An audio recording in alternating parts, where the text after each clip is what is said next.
ಇನ್ನು ಸಿದ್ದರಾಮಯ್ಯನವರ ರಾಜೀನಾಮೆ ಕೇಳ್ತಾ ಇರತಕ್ಕಂಥ ಕುಮಾರಸ್ವಾಮಿಗೆ ಹುಚ್ಚಿಡಿದಿದೆ ಅಂತ ಸಚಿವ ಬೋಸರಾಜು ಹೇಳಿಕೆ.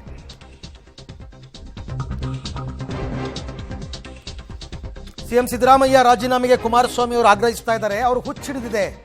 ಎಚ್ಡಿಕೆ ಮೇಲೆ 50 ಕೋಟಿ ಲಂಚದ ಆರೋಪದಲ್ಲಿ ಎಫ್ಐಆರ್ ಆಗಿದೆ. ಅಶೋಕ್ ಮೇಲೆ ಎಫ್ಐಆರ್ ಆಗಿರೋದ್ರ ಬಗ್ಗೆ ಏನು ಉತ್ತರ ಕೊಡ್ತಾರೆ?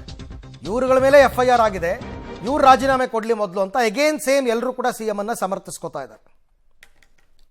ಏನು ಪಾರ್ವತಮ್ಮನವರು, ಶ್ರೀಮತಿ ಪಾರ್ವತಮ್ಮ ಸಿದ್ದರಾಮಯ್ಯನವರು ಅವರು ತಮ್ಮ ಹೆಸರು ಮೇಲೆ ಇರ್ತಕ್ಕಂಥ ಈ 14 ಸೈಟನ್ನು ನಾನು ವಾಪಸ್ ಕೊಡ್ತೀನಿ. ಈ ರೀತಿಯಾದಂಥ ರಾಜಕೀಯ ವಾತಾವರಣದಲ್ಲಿ ನಮ್ಮ ಯಜಮಾನರಿಗೆ ಅವರಿಗೆ ಮಸಿ ಬೆಳೀತಕ್ಕಂಥ ಒಂದು ಪ್ರಯತ್ನ ಮಾಡ್ತಾ ಇದ್ದಾರೆ. ಅದಕ್ಕೆ ನಾನು ಅವಕಾಶ ಕೊಡೋದಿಲ್ಲ. ನಾನು ಮನಸ್ಸಿನೊಂದು ನಮ್ಮ ಆತ್ಮಸಾಕ್ಷಿಯಾಗಿ ನಾನು ನಡ್ಕೊಳ್ತಾ ಇದ್ದೆ ಅಂತ ಮಾತಕ್ಕೆ ಅವರು ಸರೆಂಡರ್ ಮಾಡಿದ್ದಾರೆ.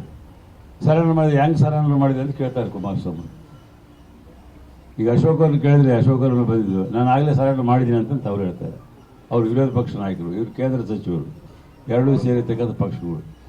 ಇವ್ರು ಯಾವ ರೀತಿಯಾದ ಪದ್ಧತಿ ಇದೆ, ಏನು ಮಾತಾಡ್ತಾ ಇದ್ದಾರೆ, ಮಾತಾಡುವಂಥದಕ್ಕೆ ಏನಾದರೂ ಒಂದು ಅರ್ಥ ಐತೆ, ಜನರು ಏನು ತಿಳ್ಕೊಳ್ತಾರೆ, ಇವರು ಜವಾಬ್ದಾರಿ ತರ ಇದೆ. ವಿರೋಧ ಪಕ್ಷ ನಾಯಕರಾಗಿರ್ತಕ್ಕಂಥ ಜವಾಬ್ದಾರಿ ಏನು, ಕೇಂದ್ರ ಸಚಿವರಾಗಿ ಮಾಜಿ ಮುಖ್ಯಮಂತ್ರಿಗಳಾಗಿರ್ತಕ್ಕಂಥ ಶ್ರೀಮಾನ್ ಕುಮಾರಸ್ವಾಮಿ ಅವರ ಬದ್ಧತೆ ಏನು ಹುಚ್ಚರು ಮಾಡಿದಂಗೆ ಮಾಡಿ ಒದರಾಡ್ತಾ ಇದ್ದಾರೆ.